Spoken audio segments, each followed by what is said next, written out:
Hi, this is Renelle Chesick, and I'm going to go over homework 1. Here's a small script we can run with the sample play data that Dr. Tomiro came up with.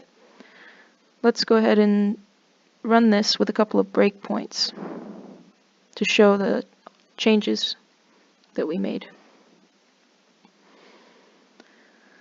So inside the SGD function, you can see here we're initializing containers to hold results like accuracy, MSE, cross entropy.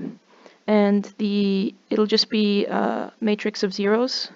And the dimensions are the number of epochs by 5 because we're collecting 5 different results. We also do the same thing for the training and testing set, empty containers. Then as we go down this code and we get our results from the epoch, we have a print statement with everything formatted nicely so that we get all of our results printed out.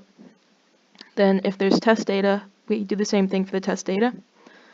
And then here we have if the last value of the results is 1, that means the training set reached 100% accuracy. And print a result saying that's what we're doing, and break out of this loop that goes over each epoch. Then it's going to give us back the results from the train epochs and the test epochs. So let's step through, since there's not very much data in this test, we can just go through it to see how it works, one line at a time. Once we get the results, we step into this evaluate function, where we grab the test results from the feed forward, and those are just raw test results.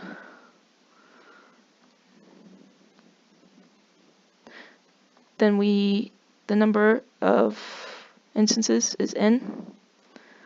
Then we want to grab the indices of the maximum value in x and y for comparison to see if they match up.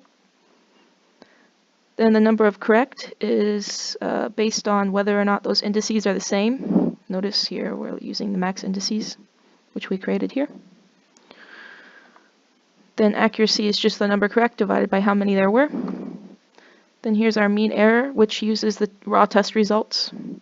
It's just seeing how different the y vector and the a vector are. The a vector is the activation vector from the feed forward function. Then here's cross entropy. Same scenario, just slightly different equation. Then log likelihood.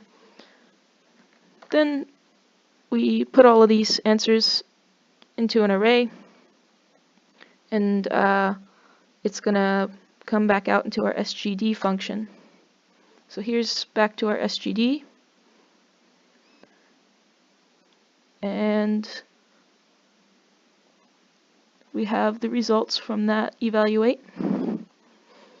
Let's just go ahead and resume until we get to another breakpoint. Now it's going through evaluate again.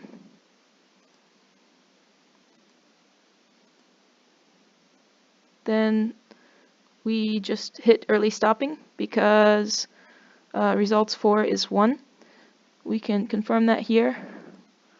Results number 4 is 1. That means we have 100% accuracy. So we hit this, and that means we're going to print our message and break the loop, and that makes us end the function and return our results. Now we're back to the main script, and we're going to notice that we do have this nice print statement from epoch 1, the first epoch, and notice that we stopped early and we didn't end up printing epoch 2. Now we're going to print those returned train results and test results. Here's the train results, and they're showing up right here. And then the test results. Notice we had 100% accuracy in the first epoch for training. That's why we stopped early. And that's all. Thanks.